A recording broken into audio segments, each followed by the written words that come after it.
Sampaikan pesan-Mu malam hari bagi kami. Kami tolak setiap kuasa jahat, roh jahat yang hendak mencuri mengambil pesan Tuhan malam hari ini. Dalam nama Tuhan Yesus kami berikan keluar dari ruangan dan pikiran hati kami. Roh Kudus urapi kami semua dan urapi hamba-Mu ini. Kami sambut pesan-Mu malam hari ini, hari yang ke-24. Di dalam nama Tuhan Yesus. Semua yang siap mendengar pesan Tuhan bersama katakan amin. Tepuk tangan buat Tuhan Allah kita. Tuhan teguhkan malam hari ini ya.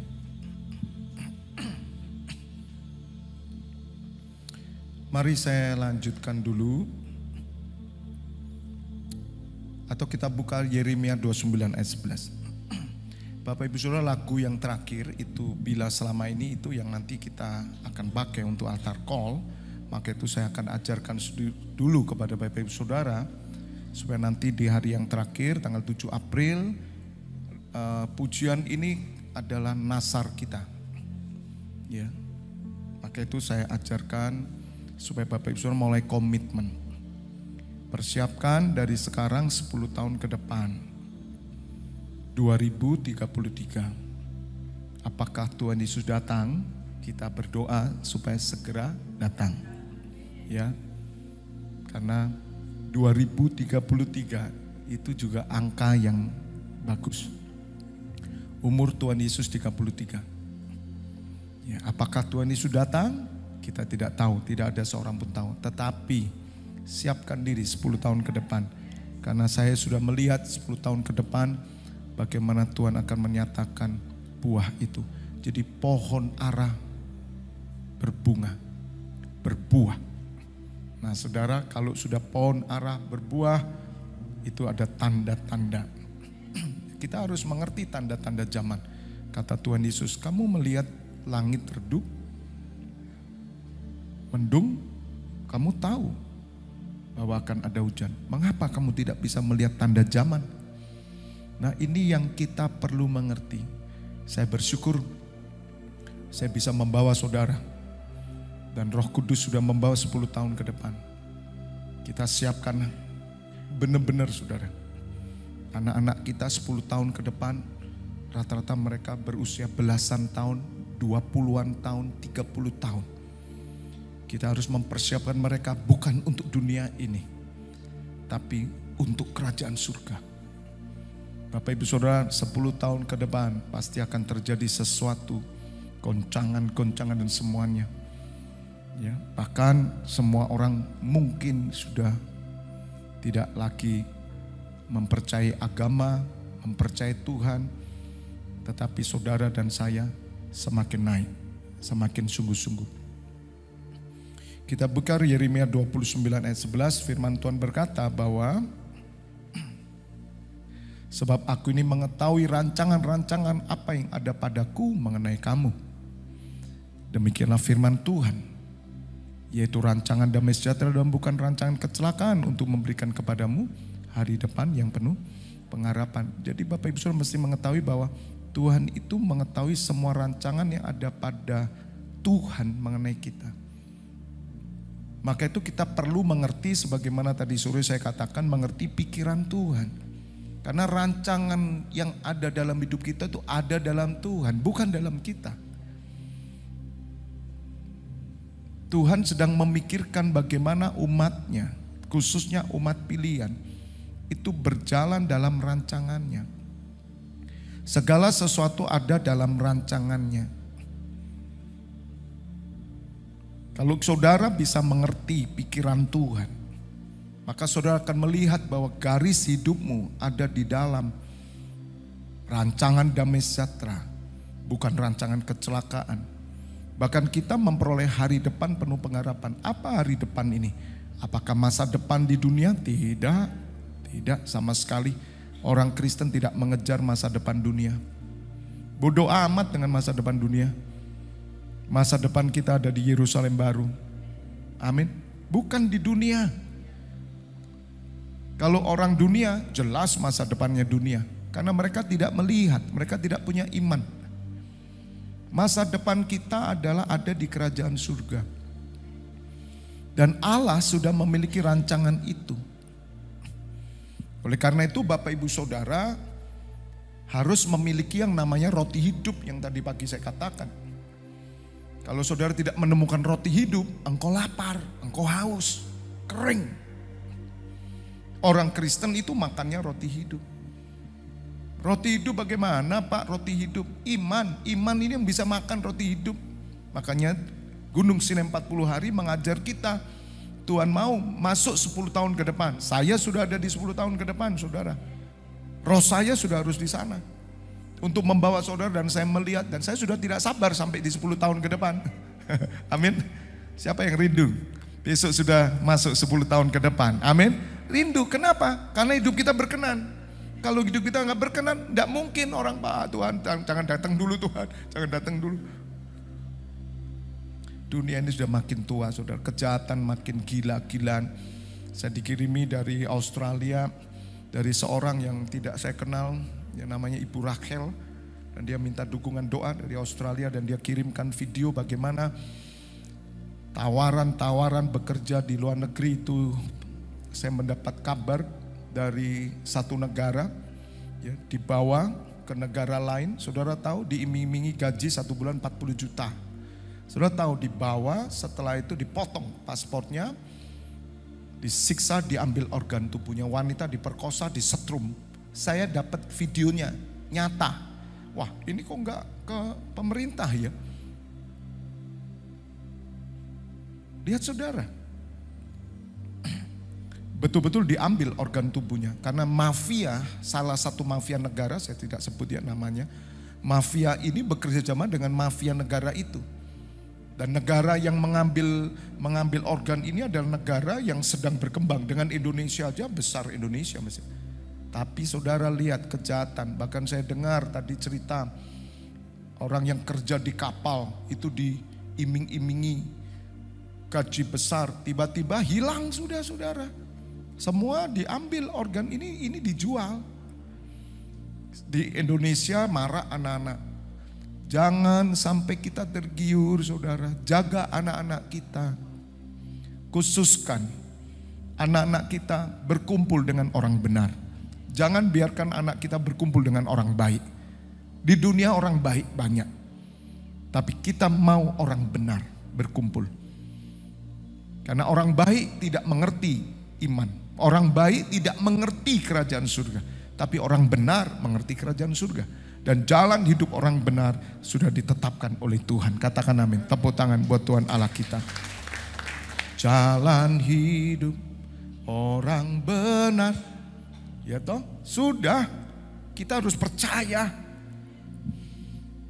Gak sia-sia matinya Tuhan Yesus di atas kayu salib.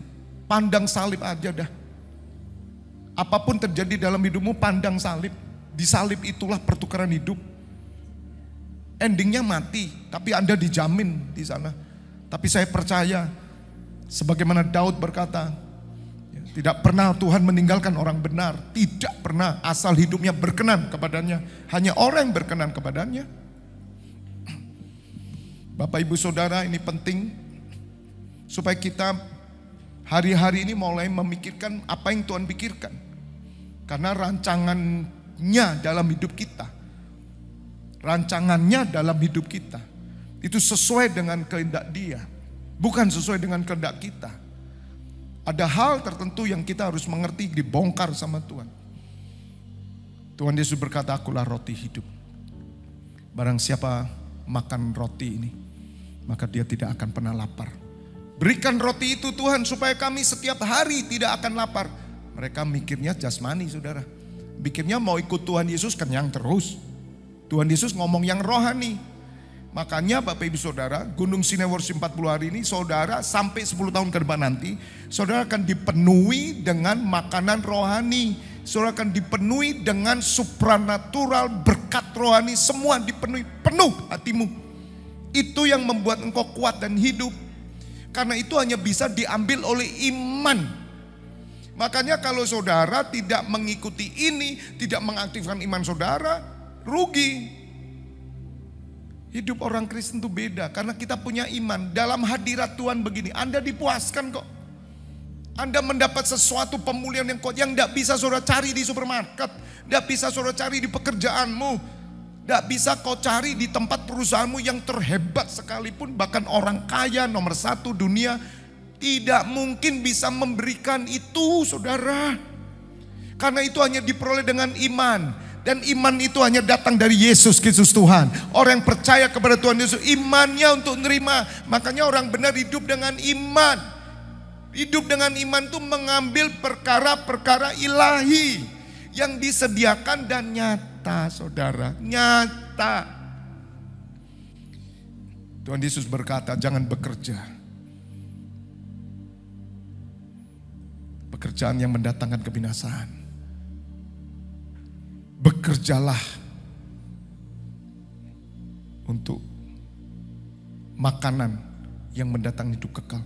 Jangan bekerja untuk makanan mendatangkan kebinasaan.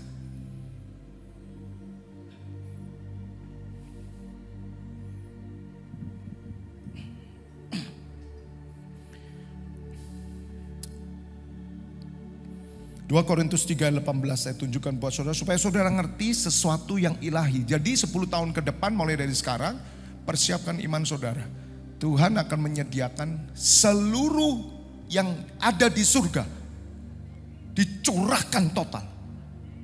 Makanya saudara harus mengerti, nabi-nabi hidupnya mereka dari yang dari surga. Musa hidup yang dari surga.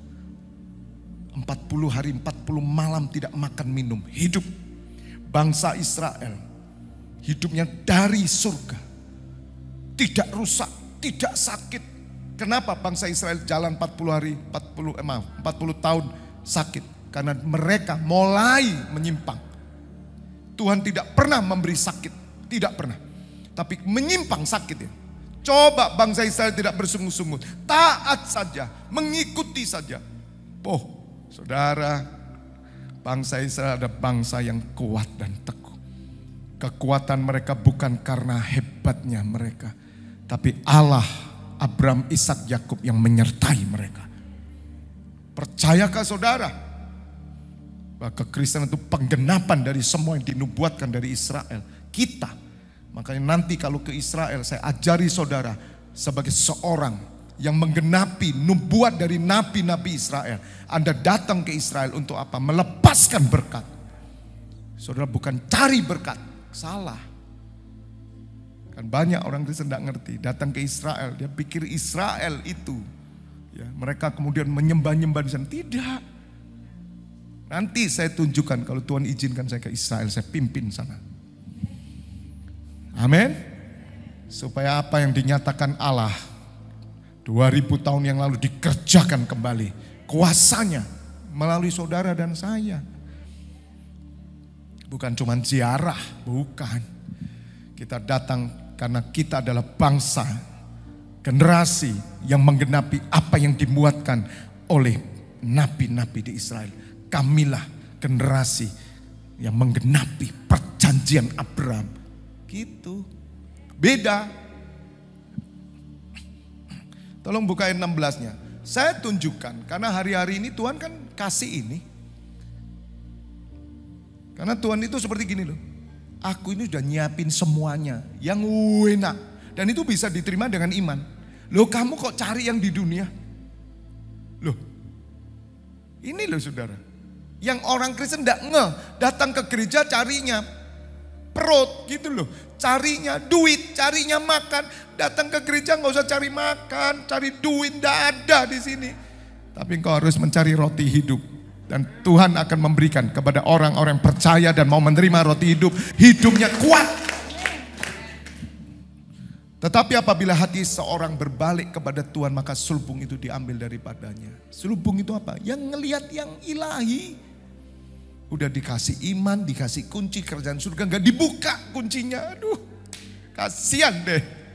Haleluya. Makanya orang-orang yang ngerti kunci kerajaan surga, mereka itu sangat senang ada dalam hadirat Tuhan. Mereka sangat senang bersekutu dengan orang benar. Mereka sangat senang memuji menyembah Tuhan. Beribadah pelayanan. Cos. Amin. Tertawa-tertawa.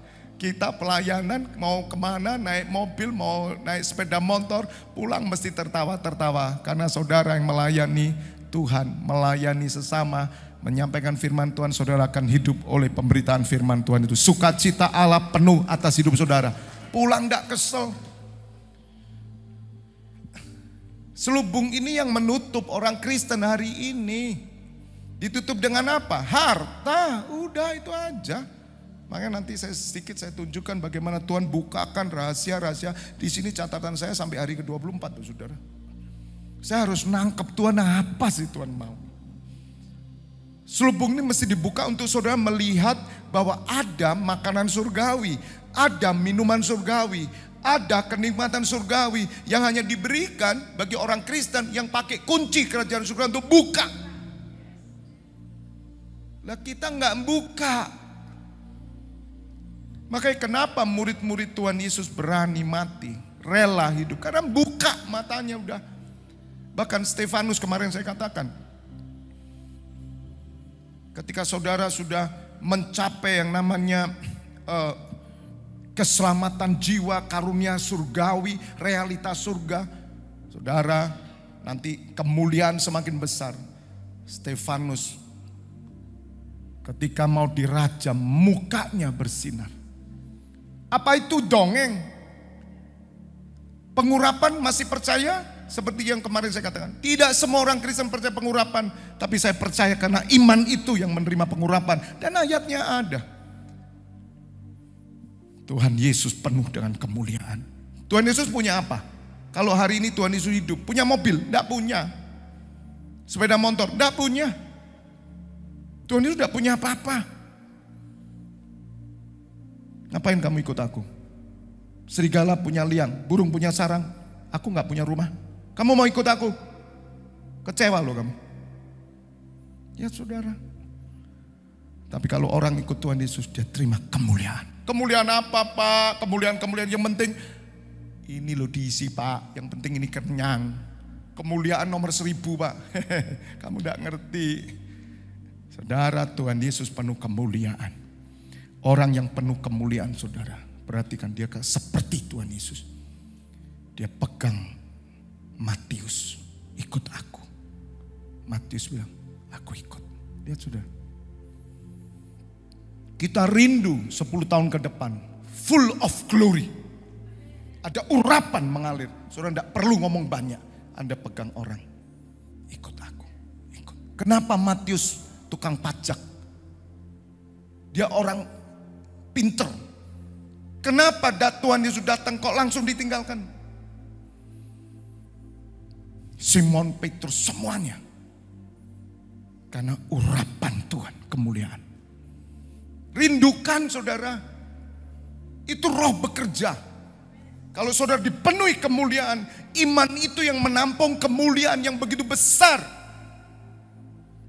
Bahkan iman sebesar biji sesawi mindah gunung. Pernahkah kita sadar kalau kita ini disediakan begitu besarnya oleh Tuhan Yesus, oleh Allah Bapa. Tapi siapa yang mau datang? Oh pendeta-pendeta yang itu loh, KKR itu loh. Itu aja yang ngambil, ya yang jemaat gak ngambil. Nah kita kan dibodohi, dipikirnya untuk pendeta-pendeta. Yang sekolah Alkitab, datang KKR penuh dengan urapan. Apa jemaat tidak? Loh salah. Harusnya jemaat lebih banyak diurapi karena mereka ada di marketplace. Katakan amin. Penuh kemuliaan. Ini yang Tuhan rindukan. Praktekkan hidup dengan kemuliaan Tuhan. Tidak percaya masih gitu loh. Karena kita mikirnya, harus mikir mati nanti aja Pak, ngomong tobat nanti. Tobat itu permulaan untuk membuka kemuliaan Allah turun.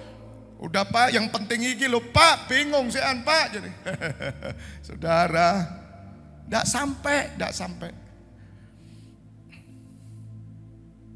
Lanjutnya, coba tadi buka tolong ayatnya. Di mana tadi? Ayat 17. Sebab Tuhan adalah roh. Di mana ada roh Allah, di situ ada apa? Kemerdekaan. Apa kita merdeka? Kemuliaan Tuhan itu dimulai dari kemerdekaan. Kalau Tuhan Yesus pribadi yang terikat, bagaimana dia bisa lepaskan orang? Gak usah banyak ngomong, nanti ke depan penginjilan tanpa ngomong terjadi. Katakan amin. Penginjilan tanpa ngomong. Orang udah bosan dengerin YouTube banyak ngomong. Tapi orang yang diurapi Tuhan, dia tidak perlu ngomong. Dia hanya menyentuh orang itu akan bertemu dengan Tuhan Yesus. Katakan amin. Rindukan. Itu tidak bisa instan Pak, Bu, Dek, Mas. Tidak bisa instan. Dikejar. Elisa itu ngejar Elia. Supaya dia bisa mengambil urapannya. Karena dia akan memimpin, kemudian dipukulkannya air. Di air buka 2 sungai itu. Musa penuh kemuliaan Tuhan. Dia naik gunung Sinai. 40 hari 40 malam. Dipenuhi kemuliaan Tuhan. Dan Musa memegang tongkat, dipukulkannya laut. Buka, tidak usah banyak ngomong. Ke depan penginjilan tidak pakai teori. Pakai kemuliaan Tuhan dan urapan Tuhan. Katakan amin, katakan amin, katakan amin. Terlalu banyak teori. Dan ujung-ujungnya, ayo ikut Tuhan Yesus biar apa? Sepeda motormu ganti cikar. Kan itu penginjilan. Penginjilan ke depan tidak. Ikut Tuhan Yesus. Menderita. Siap gak? Gak usah ngomong tapi. Kemuliaan aja. Makanya orang-orang yang menderita, yang miskin. Orang yang dianggap masyarakat bodoh, terpuruk, hina. Tapi mereka full of glory. Itu loh dipakai Tuhan. Bukan lagi pendeta sekolah kitab gelar tinggi, bukan. Tapi orang biasa yang penuh dengan kemuliaan Tuhan. Mereka menjamah. Kejar. Jangan ngejar sekolah Alkitab. Bukan berarti sekolah kitab tidak boleh loh ya. Perlu. Tapi kalau sekolah kitab hanya untuk mendapatkan yang kelihatan saja, buat apa? Ada hal lebih. Karena Allah itu roh. Di mana ada roh Allah, tolong ayatnya jangan dihilangin, biarin ya untuk panduan saya. Di mana ada roh Allah, di situ ada kemerdekaan. Tuhan Yesus pribadi yang merdeka. Tuhan Yesus berkata, kalau kamu benar-benar muridku, kamu taati firmanku. Firmanku adalah kebenaran. Dan kebenaran itu yang memerdekakan kamu. Lihat saudara. Kapan saudara bisa menerima kemuliaan? Kalau saudara tidak hidup dalam kebenaran. Kalau saudara terikat, bagaimana kemuliaan turun atas keluarga kita? Macet di kita. Katakan amin. 18. Dan kita semua, apa saudara? Mencerminkan kemuliaan Tuhan. Kulihat di wajahmu kemuliaan. Ayo saudara, sampai orang lihat, wah, saudara orang Kristen biasa loh. Ini orang Kristen biasa ya, yang belum tentu hidupnya baik loh. Itu aja udah kelihatan kok sebetulnya. Orang lain udah kerasa, Mbak Kristen ya, Mas Kristen ya. Padahal dia ya ngerokok, ya minum, nggak sadar. Karena apa? Karena mereka kan dipilih, tapi mereka nggak bisa nyenengin Tuhan. Itu masih kelihatan. Kalau orang ini ngejar lagi, oh saudara, naik mikrolet, seluruh mobil dipenuhi kemuliaan. Amin. Aku kok senang ya kalau bapak itu naik itu. Utangku iso hilangi rasanya. Jadi Pak, saya jangan diturunin nggak? Kenapa Bu? Utang saya hilang kalau naik mikrolet ini. Yuk bensinnya habis Bu, muter terus. Amin. Haleluya. Kita semua mencerminkan kemuliaan Tuhan dengan muka yang tidak terselubung, tidak berselubung. Dan karena itu kemuliaan itu datangnya dari siapa? Tuhan yang adalah roh. Kemuliaan itu ada Bapak Ibu Saudara. Ada. Jangan pikir saudara kemuliaan itu nggak ada, pengurapan nggak ada, karunia surgawi nggak ada. Sesuatu yang tidak kelihatan itu realita karena Tuhan Yesus yang menjamin. Roh Kudus itu ada, dunia tidak percaya, tapi kamu melihat dia dan mengenal dia. Padahal roh Tuhan tidak kelihatan, tapi ada di dalam setiap kita.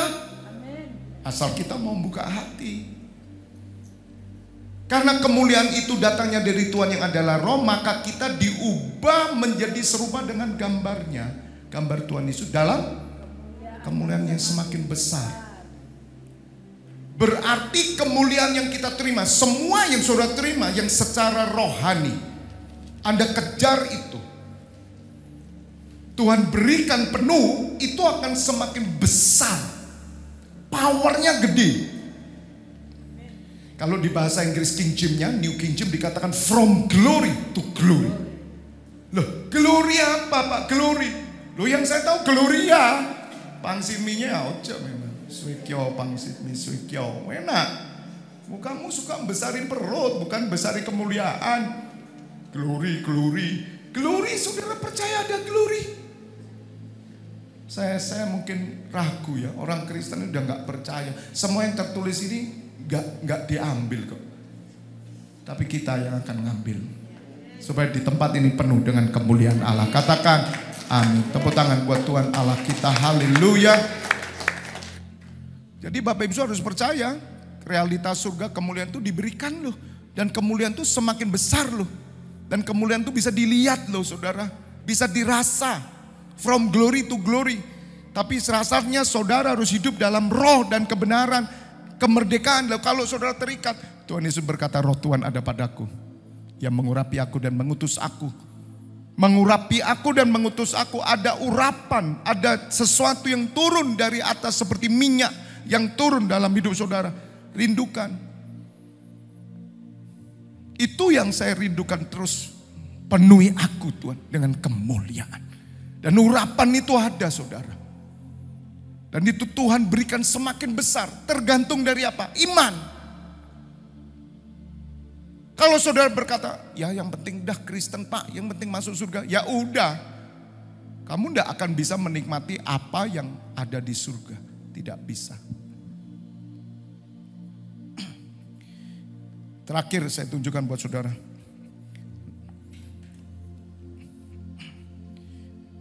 Nanti baca di rumah Lukas 4 ayat 1 sampai 13 ya. Saya jelaskan buat saudara. Sedikit. Supaya Bapak Ibu saudara mengerti dan supaya kemuliaan Tuhan semakin besar. Nanti baca di rumah sendiri. Lukas 4 ayat 1 sampai 13. Itu yang saya sebut gunung pencobaan. Saudara, Tuhan Yesus masuk 40 hari 40 malam dicobai. Yang bawa Roh Kudus. Dicobai oleh setan di padang gurun. Sama Musa masuk 40 hari 40 malam naik gunung. Dia dapat 2 loh batu. Kemuliaan Tuhan bersinar. Musa nutupi saudara. Nutupi. Dia takut sinar ini hilang. Karena itu pelayanan daging hilang. Kita pelayanan roh. Kalau sudah baca di 2 Korintus 3 tadi. Ke atas pelayanan kita ada pelayanan roh. Setiap saudara yang percaya Tuhan Yesus. Kemuliaanmu mancar. Jangan diredupkan. Ketika saudara berbuat ketidakbenaran. Berbuat dosa. Saudara ini hilang. Musa aja nahan.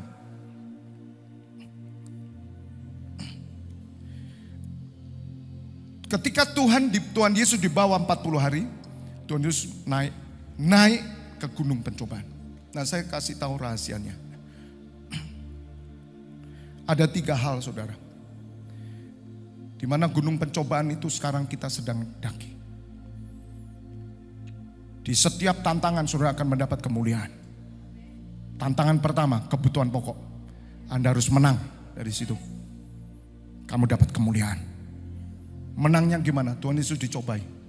Ubah batu ini jadi roti. Tuhan Yesus berkata, no, aku gak mau. Padahal Tuhan Yesus bisa. Tapi Tuhan Yesus bilang, no. Manusia bukan hidup dari roti saja. Tapi dari setiap firman. Apa artinya saudara? Kemuliaan Tuhan akan dinyatakan. Godaan kebutuhan. Entah pekerjaan, makan, minum, anak semua. Jawabannya cuma satu. Hidup dengan firman. Kalau saudara hidup dengan firman, kemuliaan dinyatakan. Kemuliaan turun, dia akan narik sesuatu. Turun atas hidup saudara. Katakan amin. Bisa mengerti? Hidup dengan firman satu. Hidup benar, jujur, tanggung jawab. Maka berkat itu turun atas saudara. Saudara punya magnet yang kuat. Tuhan Yesus sudah ajarkan. Hidupi firman. Tanya adalah bos-bos yang ada di sini yang punya karyawan. Kalau nemukan karyawan jujur, bisa dipercaya, berkat gak sama dia? Diberkati, dijamin sama bosnya. Karena saya punya karyawan berapa tahun itu ikut. Dewi itu berapa tahun? Dewi 7 tahun ya. 9 tahun ya. Sejak buka saudara, setia. Gak pinter orangnya. Setia sampai hari ini. Itu gaji paling tinggi saudara. Ya, udah sampai piro dia. Besar saudara. Kenapa? Setia. bukan orang Kristen. Lihat saudara. Tuhan Yesus tahu kok kalau saudara akan naik gunung pencobaan. Dan Tuhan Yesus katakan, kemuliaan, kemuliaan, kemuliaan dapat. Selain saudara dipenuhi dengan kemuliaan Allah secara supranatural. Yang kedua, Tuhan Yesus dicobai. Apa? Keangkuhan hidup. Saudara, ada orang lolos kebutuhan, diberkati, luar biasa. Tapi dia jatuh lagi ke ketamakan. Ketika Tuhan Yesus ditunjukkan seluruh dunia. Kan udah lolos nih, kebutuhan pokok lolos toh. Iblis gak nyerah, kasih satu lagi. Ditunjuk kekayaan dunia. Dia katakan kalau kamu sembah aku, tak kasih semuanya. Karena semua itu ada di tanganku. Apa jawab Tuhan Yesus? Enyah iblis. Kamu harus menyembah dan berbakti kepada Allah saja. Apa rahasianya saudara? Pencobaan gunung pencobaan kedua. Saudara, banyak orang Kristen jatuh di sini. Apa yang direbut setan? Ibadahmu direbut setan. Menyembah itu ibadah. Worship Lord. Berbakti itu ibadah. Zaman dulu mau kemana ibu? Kebaktian kan gitu. Sekarang kan tidak ada kebaktian. Kalau ngomong kebaktian itu kan zaman dulu. Memang berbakti. Saudara datang ke sini ngapain? Berbakti. Jadi Bapak Ibu Saudara, saudara akan menang atas keangkuhan hidup, ketamakan. Kalau hidup saudara, ibadahmu tetap ada. Tuhan akan mengangkat engkau. Saudara, kalau Tuhan angkat saudara, engkau tidak akan kehilangan ibadahmu. Lihat saudara, ketamakan keangkuhan hidup orang Kristen udah nyaman nih, kebutuhan pokok dia menang, kemuliaan dapat, mulai ditawari sama orang. Gimana kamu pegang perusahaan di sana, luar negeri sana. Oke, saya ambil. Tuhan berkati, ibadahnya hilang. Itu iblis bilang, yes, kamu sembah aku. Saya tetap nyembah Tuhan. Tidak, kamu nyembah setan, saya bilang. Loh iya saudara, uangnya miliaran memang. Tapi saya tanya, Bapak ibadah? Bolong-bolong. Senang kamu begitu. Iblis tepuk tangan, jatuh. Tuhan Yesus gak mau. Tuhan Yesus berkata, hai iblis, kamu harus menyembah kepada Allah dan berbakti kepada Allah. Lolos, menang Tuhan, kemuliaan datang lagi. Katakan amin. Yang terakhir, dicobai lagi, iblis nggak berhenti. Ini orang udah hebat nih, kebutuhan pokok lewat, dia hidup dengan firman. Kemudian yang kedua, dia tetap menyembah, ibadahnya bagus. Meskipun dia punya pangkat direktur, tetap ibadahnya bagus. Mulai iblis bikin lagi saudara gara-gara. Apa yang terakhir? Ketiga, kesombongan rohani. Tuhan Yesus dibawa di bait Allah di paling tinggi. Iblis ngomong firman, Yesus jatuhkan dirimu. Malaikat akan menatang kau, menjaga kau. Tuhan Yesus berkata, jangan cobai Tuhan alam. Jangan mencobai Tuhan. Kegagalan orang Kristen. Hal kedua sudah menang. Keangkuhan hidup dijaga sama dia. Pencobaan datang. Dicobai. Kesombongan rohani. Karena apa? Dia merasa Tuhan beserta saya. Mulai mereka klaim ini, klaim itu, klaim ini, janji Tuhan ini, mulai tamak semua. Saya ngerti, kesombongan rohani, dia merasa bahwa Tuhan menyertai dan mereka mulai mencobai Tuhan. Dengan segala cara mencobai Tuhan. Kata mencobai itu apa saudara? Padahal mereka tahu kekuatan mereka dari Tuhan. Tapi mereka melakukan sesuatu yang melampaui kekuatan mereka. Kesombongan rohani terjadi. Mulai dia sombong. Wah, Tuhan menyertai. Mulai saudara, dia masuk. Dia pikir dia kuat. Jatuh, perzinahan jatuh. Betul? Udah banyak yang jatuh di situ. Hati-hati, kesombongan rohani. Kita mencobai Tuhan dengan segala cara. Karena gandengannya begitu. Kalau saudara-saudara diangkat sama Tuhan, cobaan banyak. Karena mulai keserakahan. Dan itu yang iblis sedang cobai kita. Karena kita merasa bahwa ya rohani kita sudah bagus. Dan kita mulai itu tadi. Janji Tuhan. Kasih perpuluhan dengan tujuan apa? Dapat duitnya, dapat ini. Kan begitu. Kamu mencobai Tuhan. Mereka mulai gambling. Gambling di pekerjaan Tuhan. Karena mereka pikir nanti kalau mereka lakukan ini nanti mereka dapatnya begini. Banyak saudara yang mencobai Tuhan. Sehingga mereka spekulasi. Melakukan sesuatu. Ya. Sama seperti orang, oh saya percaya Tuhan menyertai saya, ini banjir, mari kita nyebrang banjir. Loh, banjir kok diseberang? Tuhan menyertai kita, pasti Tuhan menolong. Ya mati itu saudara, banjir kok nyebrang. Kan bodoh. Itu terjadi di Korea. 3 orang cinta Tuhan tapi rodok miring, gila.